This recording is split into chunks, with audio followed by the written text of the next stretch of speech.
Good afternoon all. Audio and video clear है? हम सब करें।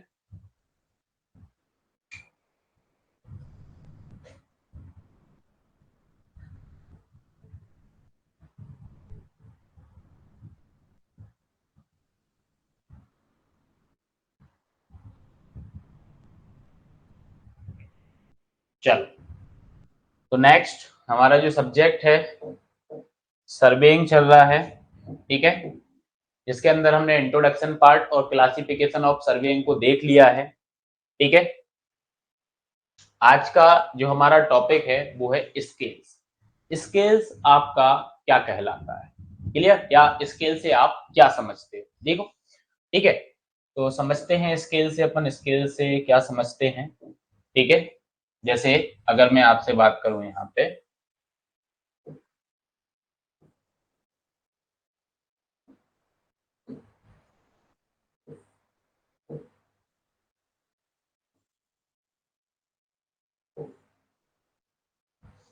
ठीक है। फॉर एग्जाम्पल अगर मैं बात करूं, ये हमारा फील्ड है एक, और इस फील्ड पर अपन क्या कर रहे हैं, मेजरमेंट कर रहे हैं, क्लियर। तो अपन बात कर रहे हैं यहाँ पे ऑन फील्ड मेजरमेंट की, ठीक है। आपने देखा होगा ये ऑन फील्ड मेजरमेंट में कर रहा हूँ। ये फील्ड पे हमारा एक एरिया है, इसका मेजरमेंट करना है अपने को। अगर मैं मेजरमेंट करता हूँ तो ये जो आपकी डिस्टेंस है, ठीक है, ये जो आपकी डिस्टेंस है, ये डिस्टेंस आपकी कितनी है, 50 मीटर है, क्लियर। ये आपकी डिस्टेंस मैंने कितना बोला, 50 मीटर है, ठीक है। अगर मैं इस डिस्टेंस की बात करूं, ठीक है, ये जस्ट एक अज्यूम कर रहा हूं मैं, क्लियर, कि फील्ड पे अगर मैं इस लेंथ को मेजर कर रहा हूं तो कितना है, 50 मीटर की लेंथ है। और अगर मैं इस लेंथ को मेजर कर रहा हूं तो ये हमारी कितनी है, ये हमारी 30 मीटर की लेंथ है। कितनी है, 30 मीटर की लेंथ है, ठीक है। अगर मैं इस लेंथ को मेजर करता हूं, ठीक है, इस लेंथ को अगर मैं मेजर करता हूं तो ये हमारी कितनी है, 25 मीटर की लेंथ है, ठीक है। और सिमिलरली अगर मैं इस लेंथ को मेजर करता हूं तो ये हमारी कितनी है, ये हमारी 35 मीटर की लेंथ है, क्लियर। तो ऑन फील्ड मैंने यहाँ पे मेजरमेंट कर लिया कर लिया, मतलब फील्ड पे गया, मेजरमेंट टैप लिया, उससे मैंने मेजरमेंट कर लिया।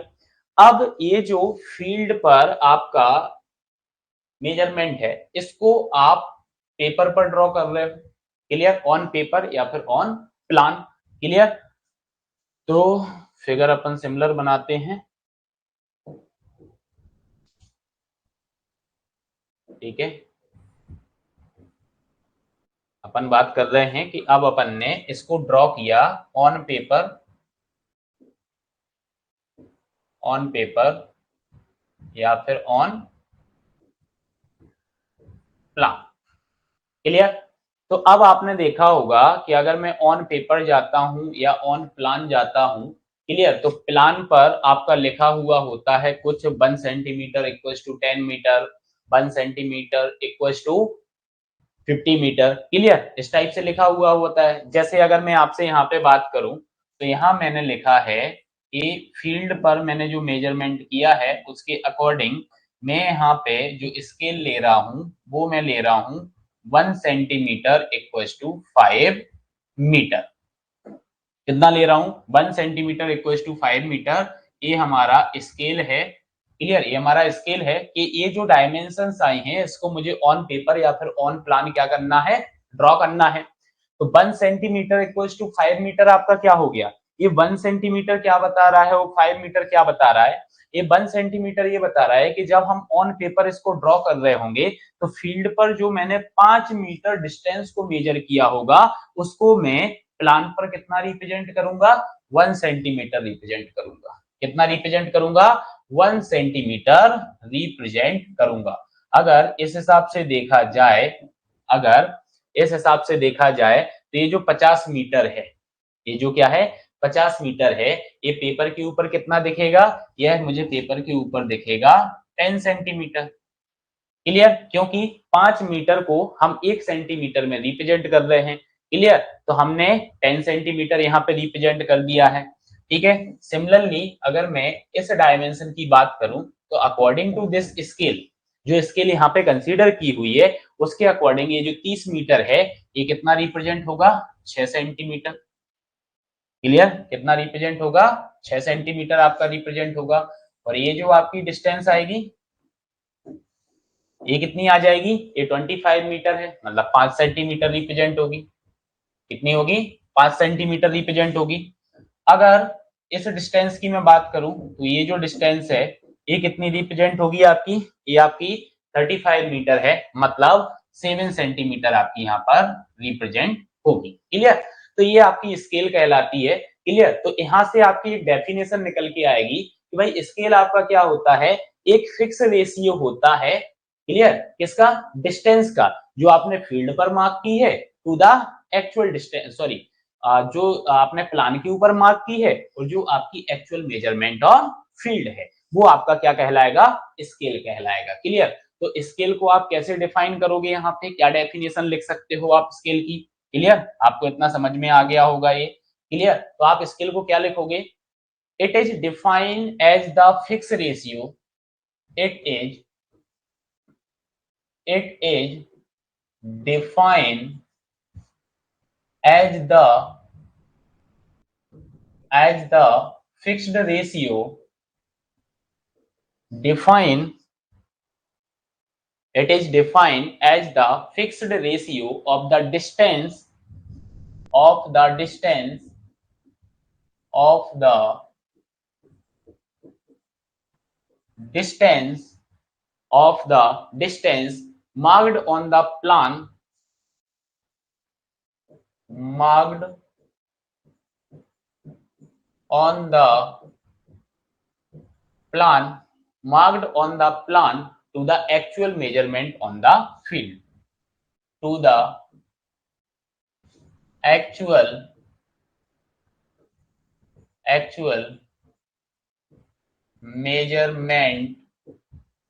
measurement on the field। ये आपका क्या कहलाता है, यह आपका स्केल कहलाता है। क्लियर, अब जो स्केल आपकी होती है इसको आप ग्राफिकली और न्यूमेरिकली दोनों तरीके से रिप्रेजेंट कर सकते हो। Clear, scale can be represented either graphically और न्यूमेरिकली। यहाँ पे अपन वो एक्स्ट्रा सेकंड पॉइंट लिखते हैं, scale can be represented, scale can be represented scale can be represented either graphically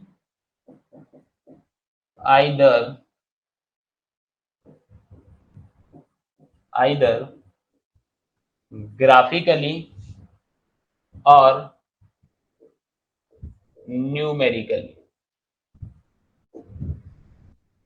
either graphically और न्यूमेरिकली। क्लियर, तो ये आपका क्या कहलाता है, स्केल कहलाता है। क्लियर, अब देखो, ठीक है, ग्राफिकली आपने देख लिया, न्यूमेरिकली आपने देखा होगा कि अभी मैंने आपको बताया कि हमने क्या कंसीडर किया था, हमने लिया था कि 1 सेंटीमीटर इक्वल्स टू 5 मीटर।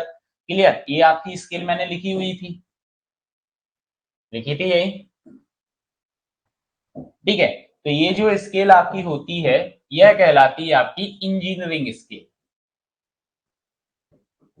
ये आपकी क्या कहलाती है, यह आपकी इंजीनियरिंग स्केल कहलाती है, ठीक है। लेकिन आपने जब इंजीनियरिंग ड्राइंग सब्जेक्ट पढ़ा था तो आप क्या करते हो, 1 सेंटीमीटर, क्लियर, इसको कन्वर्ट करते हो। क्लियर, तो 1 सेंटीमीटर इक्वल्स टू 5 मीटर को भी सेंटीमीटर में बदला तो 500 सेंटीमीटर आपका आ गया, ठीक है। कितना आ गया, 1 सेंटीमीटर इक्वल्स टू 500 सेंटीमीटर आपका आ गया। तो ये जो स्केल आपने अब लिखी है, क्लियर, इसको बोला जाता है ड्राइंग स्केल। इसको क्या बोला जाता है, ड्राइंग स्केल। यह आपकी इंजीनियरिंग स्केल कहलाती है और यह आपकी क्या कहलाती है, यह आपकी ड्राइंग स्केल कहलाती है। क्लियर। फिर आपने एक और चीज देखी होगी जब आप इंजीनियरिंग ड्राइंग सब्जेक्ट पढ़ते थे, ठीक है, बीटेक के टाइम पे, रिप्रेजेंटेटिव फ्रैक्शन।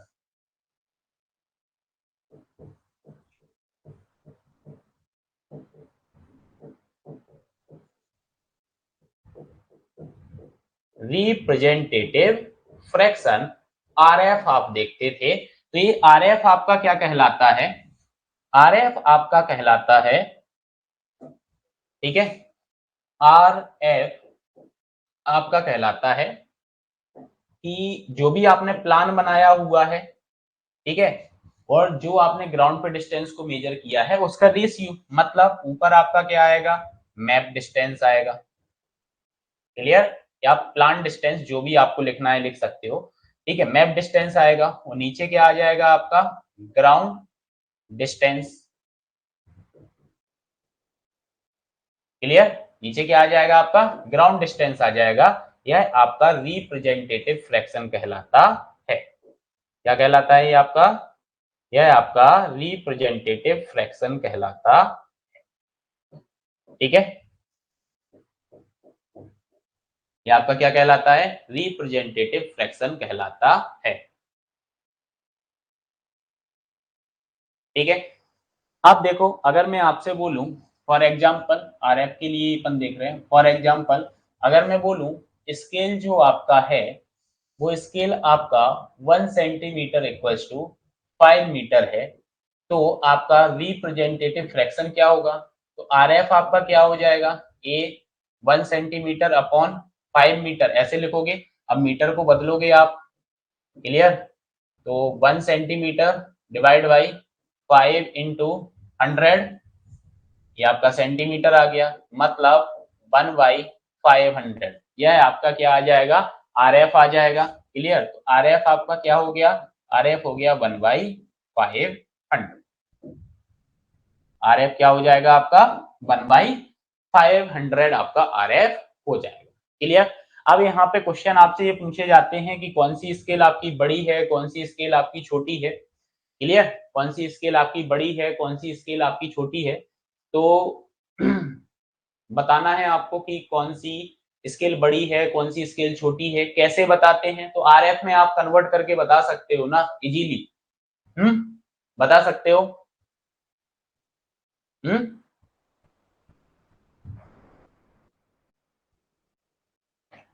जैसे अगर मैं बोलूं 1 सेंटीमीटर इक्वल्स टू 5 मीटर, और एक दूसरी स्केल बोलता हूँ 1 सेंटीमीटर इक्वल्स टू 10 मीटर, तो कौन सी स्केल बड़ी होगी और कौन सी स्केल छोटी होगी? क्लियर। कमेंट में रिप्लाई करना जल्दी से कि कौन सी स्केल इसमें बड़ी होगी, कौन सी स्केल आपकी छोटी होगी, ठीक है। यहाँ तक क्लियर आपको है। अब यहाँ पे नेक्स्ट आता है कि जो स्केल हम पढ़ रहे हैं वो कितने टाइप की होती है, कितने टाइप की स्केल्स हम पढ़ते हैं। तो scales are classified into following category, ठीक है। नेक्स्ट क्या हो गया अपना? Scale are classified, scales are are classified into following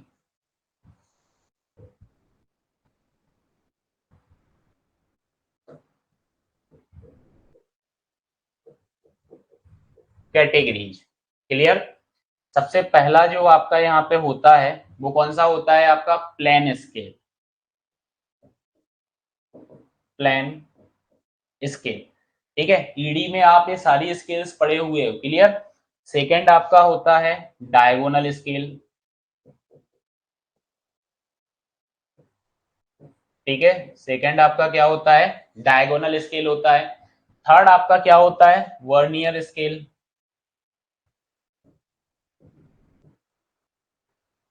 third आपका क्या होता है? Vernier scale. फोर्थ आपका होता है यहाँ पे scale of chord, scale of chord, ठीक है। और फिफ्थ आपका क्या होता है? श्रंक स्केल,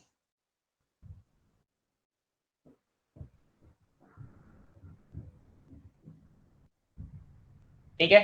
तो अगर स्केल की बात की जाए तो स्केल को ये 5 कैटेगरी में आपने क्लासिफाइड कर दिया, plain scale, diagonal scale, vernier scale, scale of chord and shrunk scale. Clear? Basic अगर अपन समझे इनका कि प्लेन स्केल जो आपका होता है, क्लियर, यह सिर्फ 2 डायमेंशंस को मेजर करता है। क्या करता है?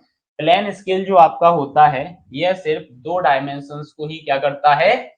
मेजर करता है। ठीक है, तो अगर मैं ऐसा लिख दूं यहाँ पे कि प्लेन स्केल जो आपका होता है वो क्या करता है? Clear? Plain scale is one on which, या फिर ऐसा लिख सकते हो आप, measure 2 dimensions only. Plane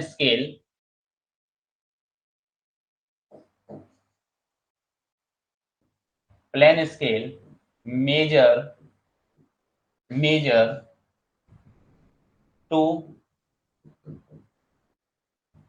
dimensions only. और यही क्वेश्चन आपके एग्जाम में इसी टाइप से पूछा जाता है। क्लियर? डायरेक्टली आपसे यही पूछा जाता है कि कितनी डायमेंशंस को ये मेजर कर सकता है। क्लियर? तो 2 डायमेंशंस को मेजर कर सकता है, जैसे मीटर हो गया, फिर आपका सेंटीमीटर हो गया। क्लियर? इसके बाद आपने पढ़ा है क्या? Diagonal scale. इसके बाद आपने क्या देखा? दूसरा आपका जो है वो आपका क्या है? डायगोनल स्केल है। अब डायगोनल स्केल जो आपका होता है यह 3 डायमेंशंस को मेजर कर सकता है। Clear? Clear? Measure 3 dimensions. Diagonal scale measure 3 dimension. Clear? 3 dimensions को ये मेजर कर सकता है। ठीक है, अगर बात की जाए किस टाइप से, तो देखो, measure 3 dimension such as. Clear? Such as में अगर मैं बात करूं तो जैसे कि मीटर आपका हो गया, मीटर के बाद आपका डेसीमीटर हो गया, ठीक है, एंड सेंटीमीटर आपका हो गया। ठीक है, एंड आपका क्या हो गया? सेंटीमीटर आपका हो गया। तो ये 3 डायमेंशंस को ये मेजर कर लेगा। ठीक है, ठीक है। और अगर देखें तो आपका क्या हो जाएगा? Yard, feet and inches. ठीक है, ठीक है। तो इस टाइप से जो डायगोनल स्केल आपका है यह 3 डायमेंशंस को मेजर कर सकता है, और प्लेन स्केल जो आपका होता है वो सिर्फ 2 डायमेंशंस को मेजर करता है। क्लियर? ठीक है, नेक्स्ट आपका क्या था? Vernier scale.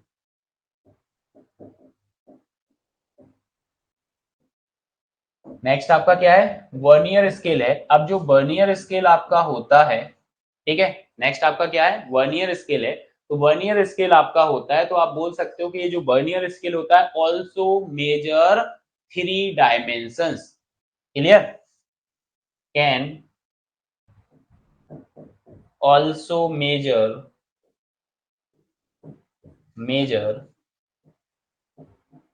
3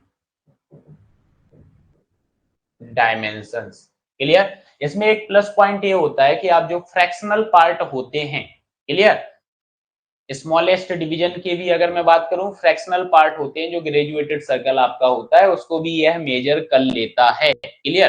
तो आप वर्नियर स्केल को कैसे एक तरीके से और डिफाइन कर सकते हो? क्या बोल सकते हो वर्नियर स्केल को? हाँ, क्या बोल सकते हो? A device used for measuring a device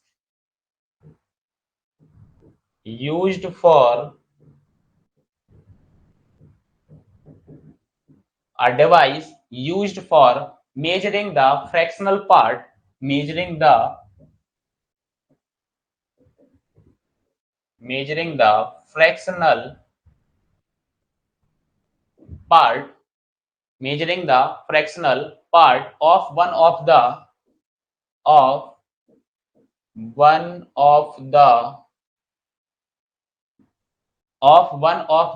smallest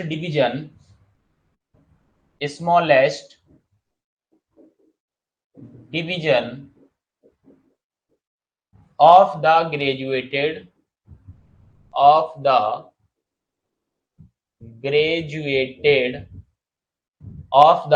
graduated circle। ठीक है, क्लियर। अब जो वर्नियर स्केल आपका होता है, इसके अंदर दो स्केल आपकी होती हैं, एक तो आपकी मेन स्केल होती है और दूसरी आपकी क्या होती है, दूसरी आपकी ऑक्सिलरी स्केल्स होती है। क्लियर। अगर मैं फिगर की बात करूं तो आपने देखा होगा इस टाइप से कि इस टाइप से इसका फिगर होता है। ठीक है, इसमें मेन स्केल ये होती है, इसके ऊपर एक ऑक्सिलरी स्केल होती है जो इसके ऊपर स्लाइड करती है। ठीक है, इस टाइप से होता है, आप गूगल सर्च करोगे आपको मिल जाएगा। ठीक है, तो आप नेक्स्ट पॉइंट क्या बोलोगे, it usually consist of a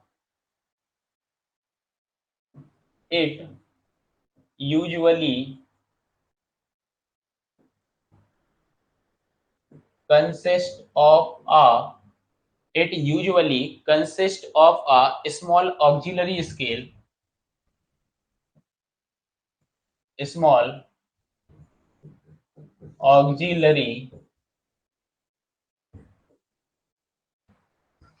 small auxiliary scale which slides along which which slides along of the main scale along of the main scale। ठीक है,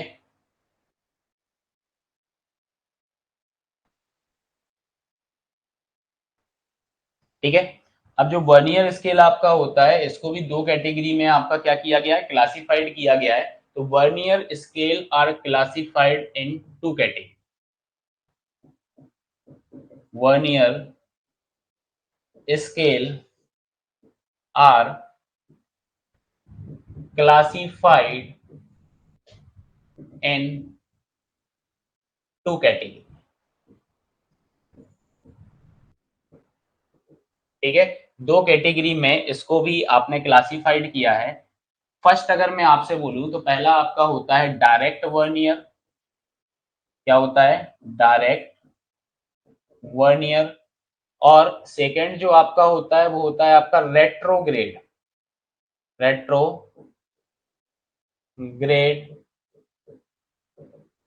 वर्नियर। ठीक है, क्या होता है आपका रेट्रोग्रेड वर्नियर। ठीक है, अब डायरेक्ट वर्नियर की अगर बात की जाए तो क्या कहलाता है डायरेक्ट वर्नियर आपका, हम्म,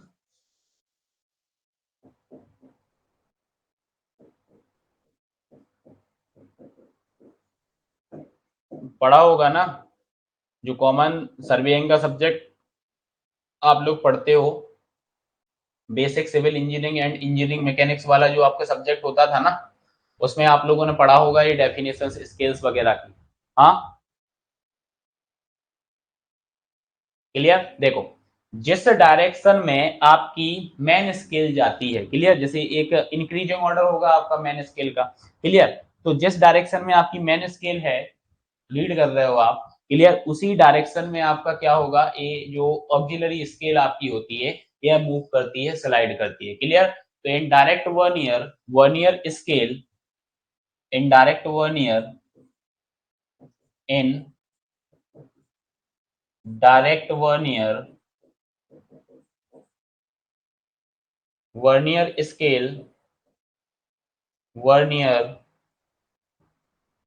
scale indirect vernier scale move in same direction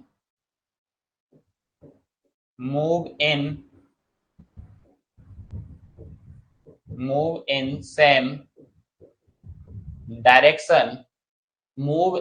same direction of main scale of main scale। ठीक है, अब इसका जो कंस्ट्रक्शंस होता है वो कैसे होता है डायरेक्ट वर्नियर का। हाँ, क्लियर। अब देखो अगर मैं बोलूं कि मेन स्केल जो आपकी है उसके अंदर जो डिविजन्स हैं, क्लियर, तो अगर मैं बोलूं कि मेन स्केल के अंदर डिवीजन n-1 है तो ये किसके बराबर होंगे, वर्नियर स्केल के n डिविजन्स। क्लियर, किसके बराबर होगा, अगर मैं बोलूं n-1 जो डिविजन्स हैं वो मेन स्केल के डिविजन्स हैं तो वो बराबर किसके होंगे, n divisions of vernier scales के। अब देखो इसका मतलब ये हुआ कि अगर मैं बोलूं कि 10 डिवीजन जो हैं वो आपके वर्नियर स्केल के हैं तो मेन स्केल के अंदर कितने डिविजन्स होंगे, 10-1 इक्वल्स टू 9 डिविजन्स होंगे। क्लियर, तो ये आपका क्या कहलाता है, यह आपका डायरेक्ट वर्नियर कहलाता है। ठीक है, तो इसको अपन डेफिनेशन के फॉर्म में लिखते हैं, it is constructed that it is it is constructed it is constructed that n-1 division that n-1 division of main scale n-1 division of main scale is equal to n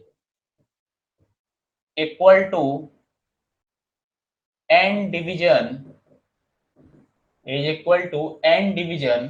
of vernier scale.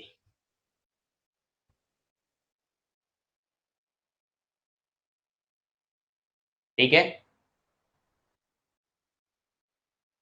n division of the vernier scale. ठीक है, इसको और क्या लिख सकता हूं मैं, लिख सकता हूं n into V equals to n-1 into S. ठीक है, इसके लिए डायरेक्ट वर्नियर के लिए यहाँ पे जो v आपका होता है, v जो आपका होता है वो v आपका यहाँ पे क्या होगा, value of one smallest division of vernier, value of one smallest division of vernier. ठीक है,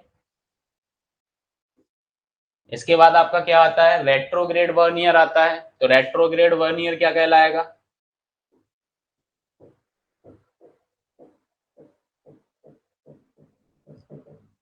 इसका जस्ट अपोजिट हो जाएगा डायरेक्ट वर्नियर का। जो आपकी वर्नियर स्केल है अब वो क्या करेगी, देखो इसमें क्या हो रहा था कि जो वर्नियर स्केल है वो सेम डायरेक्शन में मूव कर रही थी और यहाँ पे क्या हो जाएगा आपका, अपोजिट डायरेक्शन में मूव करेगी। ठीक है, क्या करेगी, अपोजिट डायरेक्शन में मूव करेगी। तो क्या बोलोगे, in retrograde vernier, in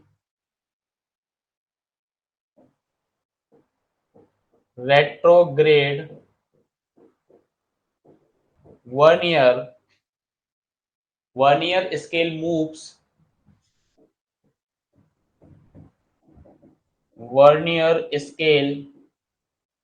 moves in opposite direction in opposite direction. Clear, और ये जो अपोजिट डायरेक्शन आपकी होगी, क्लियर, इसके अगेंस्ट ऑफ मैन स्केल। अब इसमें क्या होगा, इसमें आपका क्या होगा, ठीक है, रेट्रोग्रेड वर्नियर में, कि अगर मैं आपसे बोलूं कि जो आपका वर्नियर स्केल है, क्लियर, जो आपका वर्नियर स्केल है उसमें small n number of division है, उसमें क्या है, small n number of division है। तो जो मेन स्केल का कंस्ट्रक्शन होगा उसमें कितने number of division, n+1। Clear, ये आपस में क्या होंगे, बराबर होंगे, इक्वल होंगे। क्लियर, तो आप क्या बोलोगे यहाँ पे, डिफाइन अगर करोगे तो क्या बोल दोगे आप, हाँ, it is constructed that it is constructed it is constructed that n plus 1 division constructed that n+1 division of man scale is equal to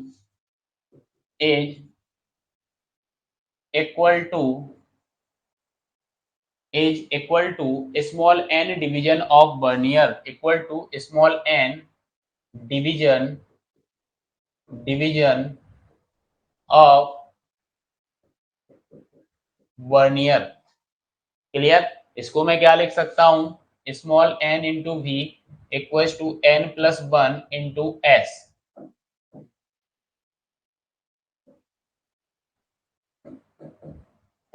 ठीक है, यहाँ पे जो v आपका है value of smallest division of vernier है, value of smallest division of vernier आपका है। ठीक है, नेक्स्ट यहाँ पे जो आपका सबसे इंपॉर्टेंट क्वेश्चन आपके एग्जाम में बनता है, क्लियर, लीस्ट काउंट का, कि what is least count, least count आपका क्या कहलाता है। ठीक है, तो देखो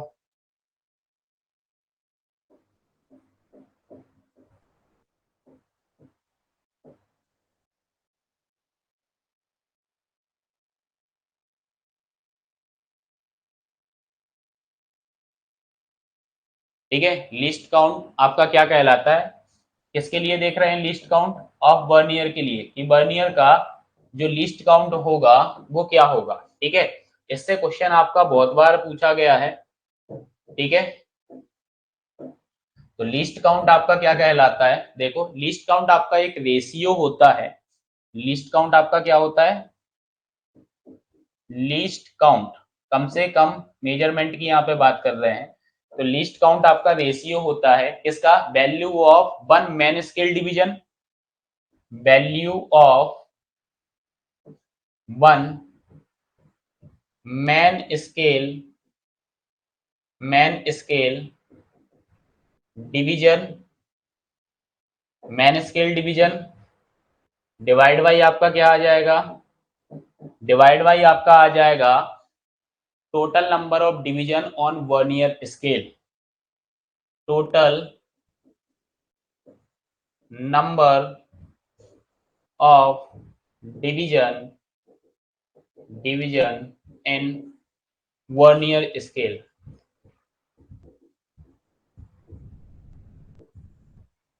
ठीक है, तो अब ये आपका लिस्ट काउंट हो गया। ठीक है, अब जो लिस्ट काउंट आपका है उसको आप और क्या लिख सकते हो, तो लिस्ट काउंट। ठीक है, तो भाई वन, ये क्या लिखा था ऊपर, value of one main scale division, ये आपका होता है क्या, एस, और टोटल नंबर ऑफ डिवीजन आपके कितने होते हैं, स्मॉल एन। ठीक है, ये आपका लिस्ट काउंट हो गया वर्नियर के लिए। ठीक है, यहाँ पे भी आपका जो एस है ये आपका value of one main scale division आपका हो गया है। ठीक है, लिस्ट काउंट आपका हो गया है। ठीक है, यहाँ तक क्लियर है आप सभी को।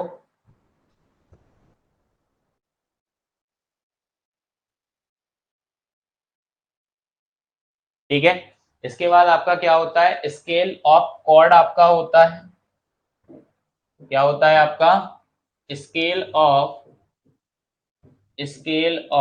कॉर्ड। तो जो ये स्केल ऑफ कॉर्ड आपका होता है, इसको यूज किया जाता है एंगल मार्क करने के लिए, क्या मार्क करने के लिए, एंगल मार्क करने के लिए। तो आप क्या बोलोगे, use to measure an angle, used to measure an angle. Clear?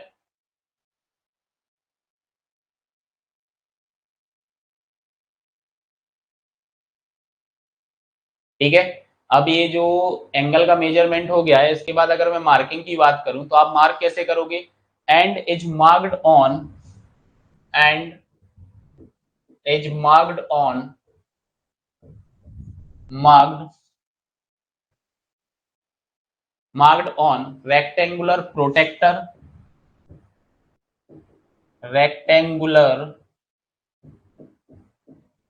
Protector. ठीक है, अगर कभी पूछ लिया जाए कि किससे आप मार्किंग कर रहे हो तो रेक्टेंगुलर प्रोटेक्टर और एन ऑर्डिनरी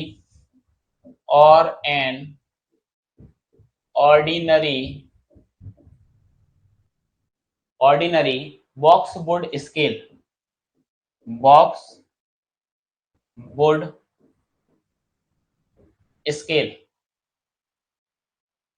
ठीक है, तो ये आपका क्या हो गया, स्केल ऑफ कॉर्ड आपका हो गया। ठीक है, अब नेक्स्ट आपका है श्रंक स्केल।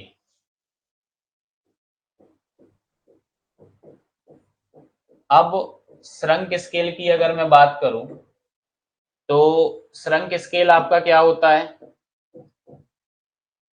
जैसे पेपर आपने देखा होगा, रेनी सीजन अगर आपका होता है, पेपर वगैरह मॉइस्चर वगैरह पकड़ लेते हैं। क्लियर, तो दो तीन चीजें आपको देखने को मिलती हैं कि पेपर के अंदर कॉन्ट्रैक्शन हो रहा है, पेपर के अंदर आपका एक्सपांशन हो रहा है। क्लियर, तो श्रंक स्केल आपका यही कॉन्ट्रैक्शन ऑफ पेपर को मेजर करता है। क्लियर, श्रंक स्केल क्या करता है, यही कॉन्ट्रैक्शन ऑफ पेपर को मेजर करता है। तो आप क्या बोलोगे, shrunk scale is used to determine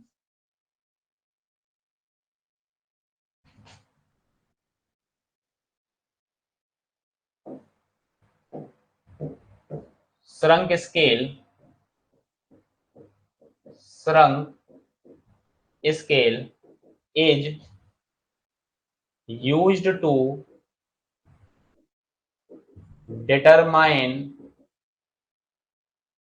scale is used to determine the contraction of paper, the contraction of paper। Clear, paper के अंदर जो कॉन्ट्रैक्शन देखने को मिल रहा है उसको मेजर करता है।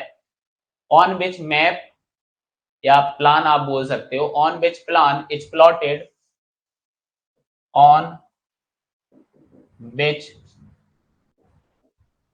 Plan is plotted. क्लियर, ये जो कॉन्ट्रैक्शंस आपका हो रहा है किस वजह से यहाँ पे हो रहा होगा, due to environmental condition, due to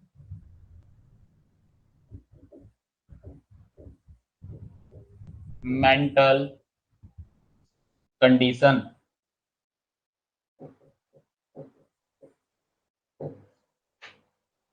ठीक है, अब अगर मैं आपसे बोलूं कि मुझे श्रंक स्केल को फाइंड आउट करना है, क्लियर, मुझे क्या करना है, मुझे श्रंक स्केल को फाइंड आउट करना है कि हमारी जो श्रंक स्केल है वो कितनी होगी। तो श्रंक स्केल आपकी क्या हो जाएगी, क्लियर, तो श्रंक स्केल अगर मुझे फाइंड आउट करना है तो हमारा जो ओरिजिनल स्केल होता है, क्या होता है, जो हमारा ओरिजिनल स्केल होता है इसके अंदर हम मल्टीप्लाई करते हैं श्रिंकेज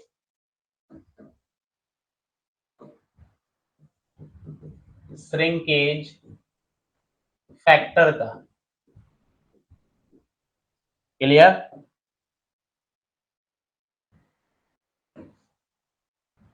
इसका मल्टीप्लाई करते हैं, श्रिंकेज फैक्टर का हम मल्टीप्लाई करते हैं। अब यहाँ पे नई टर्म आई है आपकी श्रिंकेज फैक्टर, तो श्रिंकेज फैक्टर आपका क्या कहलाता है, श्रिंकेज फैक्टर क्या कहलाता है आपका, तो श्रिंकेज फैक्टर की अगर मैं बात करूं तो श्रिंकेज फैक्टर क्या कहलाता है, श्रंक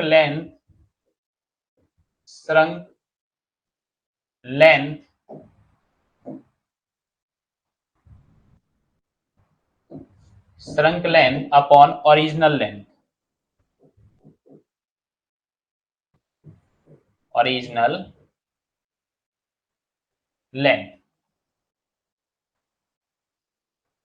ठीक है, ठीक है, या फिर आप बोल सकते हो shrunk scale upon original scale. ठीक है, तो ये आपका क्या निकल के आ गया यहाँ पे, ये आपका निकल के आया श्रिंकेज फैक्टर। क्लियर, ये आपका क्या निकल के आया यहाँ पे, श्रिंकेज फैक्टर निकल के आया है। ठीक है, अब आप यहाँ पे एक क्वेश्चन देखो ठीक है, एक एग्जाम्पल के तौर पे अपन देखते हैं। ठीक है, एक एग्जाम्पल अपन यहाँ पे लेते हैं। अगर एग्जाम्पल में मैं आपसे बोलूं कि इफ द श्रिंकेज फैक्टर, देखना, if the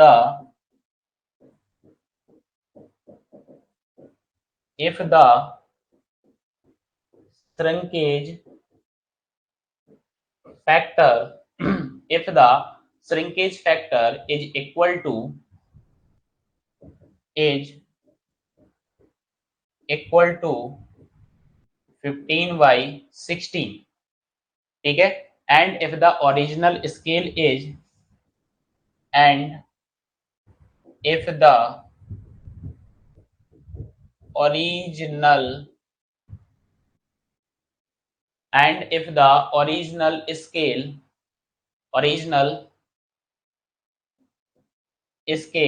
is 1 centimeter equals to 15 metre, clear. Then आप क्या बोलोगे, shrunk scale will have, shrunk scale आपको निकालना है, देन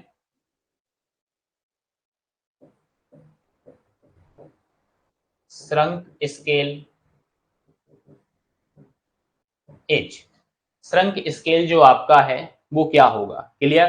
तो आप क्वेश्चन के अंदर यहाँ पे देखोगे, क्लियर, अपन सॉल्यूशन की बात करें तो आप देखोगे गिवन डेट में अगर मैं बात करूं,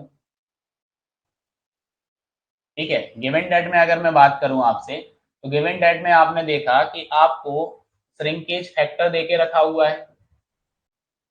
अगर नहीं देके रखा होता, ठीक है, तो हम इसको फाइंड आउट करते, ठीक है। इसका मतलब यही हो गया कि ऊपर आपका श्रिंक लेंथ देके रखा हुआ है और नीचे आपका ओरिजिनल लेंथ देके रखा है कि ओरिजिनल मान लो 16 मीटर की है, श्रिंक होके आपको कितना मिला, 15 मीटर का आपको मिल रहा है, क्लियर। दूसरा आपको ओरिजिनल स्केल भी देके रखा है, ओरिजिनल स्केल भी आपको देके रखा हुआ है, कितना, 1 सेंटीमीटर इक्वल्स टू 15 मीटर, मतलब ये क्या हो जाएगा, 1:1500, या फिर आप इसको लिख सकते हो 1/1500, क्लियर। ये आरएफ के फॉर्म में आपने लिख दिया है, क्लियर। तो श्रंक स्केल आपको निकालना है, तो श्रंक स्केल आपका क्या होगा, श्रंक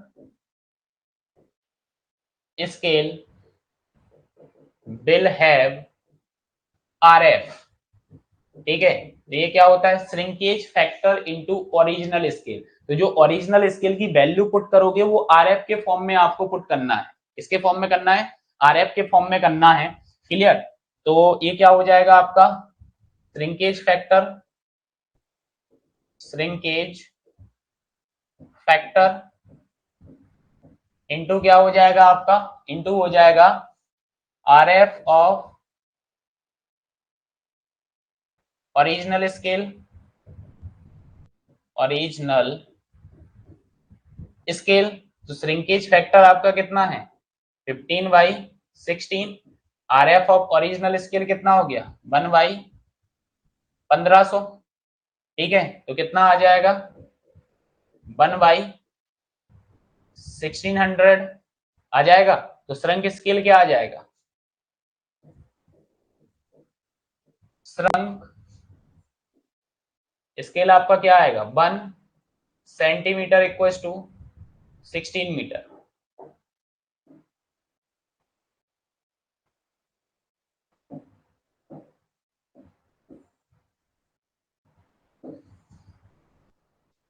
ठीक है।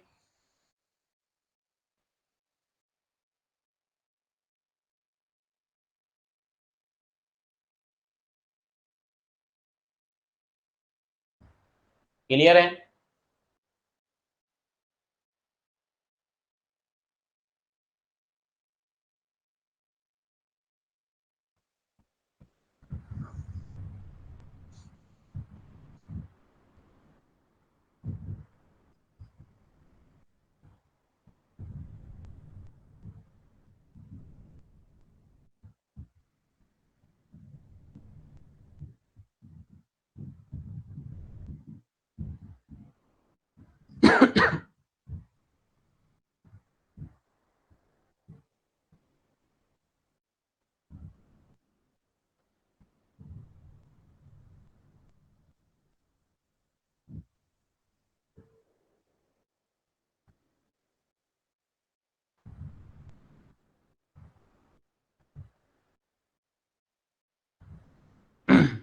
क्लियर है यहां तक?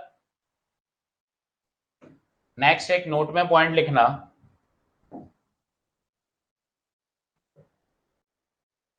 नेक्स्ट नोट में पॉइंट लिखना। नोट का पॉइंट ये है कि अगर हम एक रॉन्ग स्केल को यूज कर लेते हैं तो क्या एरर डेवलप होगी। तो error due to use of wrong scale, error due to use of wrong scale. ठीक है,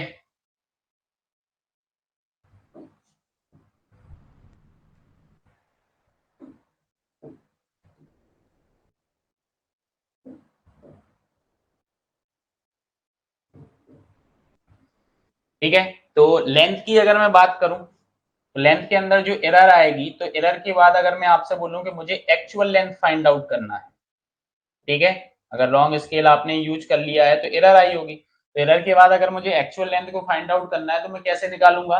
तो मैं निकालूंगा ऐसे कि जो हमारा आर एफ है, R F of the wrong scale, R F of the wrong scale है, इसको मैं डिवाइड करूंगा किससे, R F of correct scale, R F of correct scale से। क्लियर? इनटू क्या आ जाएगा आपका, जो आपने लेंथ मेजर्ड की होगी, जो आपने मेजर्ड लेंथ आपके पास होगी, ठीक है, इनटू आपका क्या आ जाएगा, मेजर्ड लेंथ आ जाएगा।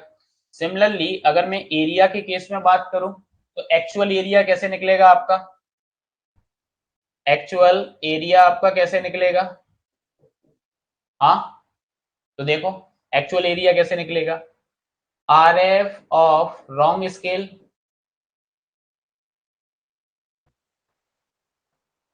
ठीक है, डिवाइड बाई क्या आ जाएगा आपका, R F of correct scale, ठीक है, इसका स्क्वायर इनटू मेजर्ड एरिया,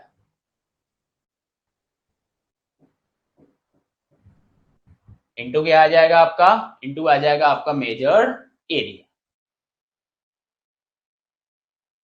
ठीक है, अब इसके बेसिस पर एक क्वेश्चन आपका है, क्वेश्चन देखते हैं। ठीक है, तो देखो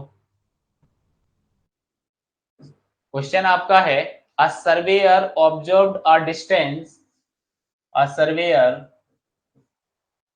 अ surveyor observed a distance, observed a distance between 2 points on the plan, between 2 points on the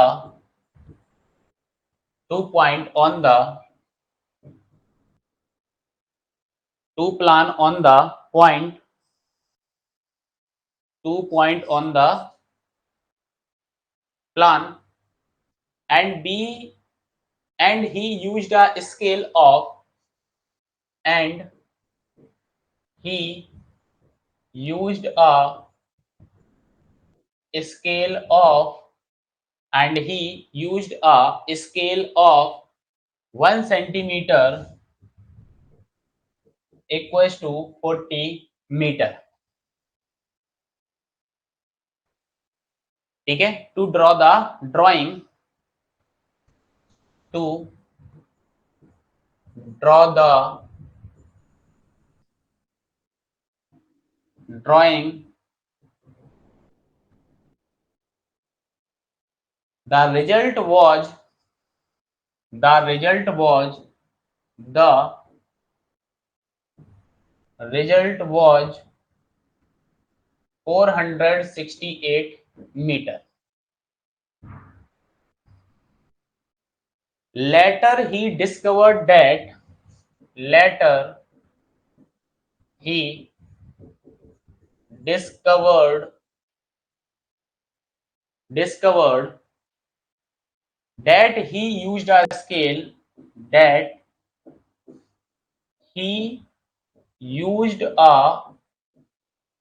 scale of 1 centimeter of 1 centimeter equals to 20 meter instead of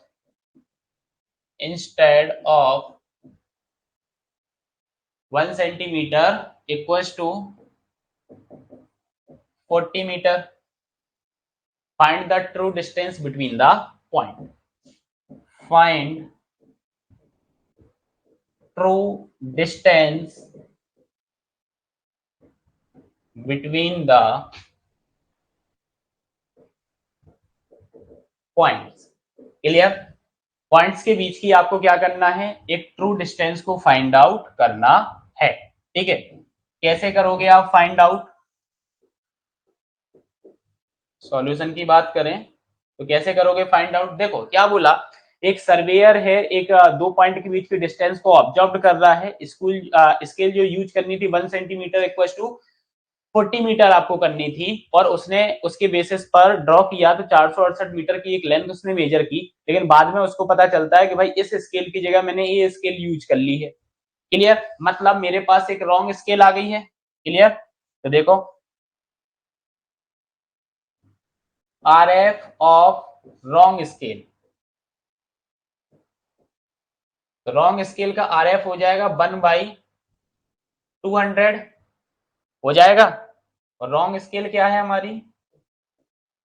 wrong scale हमारी है 1 सेंटीमीटर इक्वल टू 20 मीटर।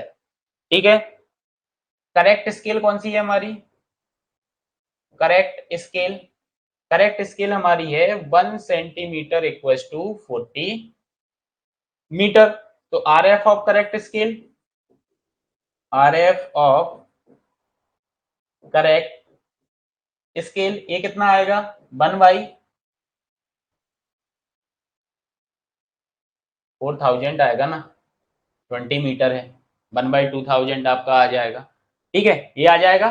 दोनों के RF आपने निकाल लिए। अभी आपको मैंने एक फॉर्मूला बताया था कि अगर मुझे क्या करना है, एक्चुअल डिस्टेंस को फाइंड आउट करना है। क्या करना है? एक्चुअल डिस्टेंस को अगर मुझे फाइंड आउट करना है तो मैं कैसे करूंगा? एक्चुअल वैल्यू, देखो एक्चुअल वैल्यू अगर मुझे निकालना है तो मैं क्या करूंगा, जो RF ऑफ रॉन्ग स्केल है 1/2000 डिवाइड बाई क्या करोगे, RF of correct scale 1/4000 into measured distance, यही करोगे 468। क्लियर? आप इसको सॉल्व करोगे तो आपका जो एक्चुअल लेंथ निकल के यहाँ पे आएगा, एक्चुअल वैल्यू निकल के आएगा, वो 936 मीटर निकल के आएगा। कितना निकल के आएगा? 936 मीटर निकल के आएगा। और ये आपका क्या हो गया? ये आपका यहाँ पर आंसर हो गया। ये आपका क्या हो गया? ये आपका यहाँ पर आंसर हो गया। क्लियर? तो इस टाइप का एक छोटा सा फैक्चुएट क्वेश्चन आपसे स्केल पे पूछा जा सकता है। क्लियर? तो इजी है, बहुत ज्यादा टफ नहीं है। ठीक है, ये आपका यहाँ पे क्या हो जाता है, स्केल वाला जो पार्ट था अपना कंप्लीट हो गया यहाँ पे। ठीक है, कुछ डायरेक्टली फैक्चुएट क्वेश्चन पूछे जा सकते हैं कि भाई सिविल में जैसे कैडेस्ट्रल मैप बनाया तो उसके लिए कितनी आपका जो स्केल है रिकमेंड की गई है। क्लियर? इस टाइप से कुछ फैक्चुएट क्वेश्चन पूछे जा सकते हैं, तो वो जो हमारी नेक्स्ट क्लास होगी उसके अंदर वो फैक्चुएट वैल्यू में आपको बता दूंगा। ठीक है, थैंक यू।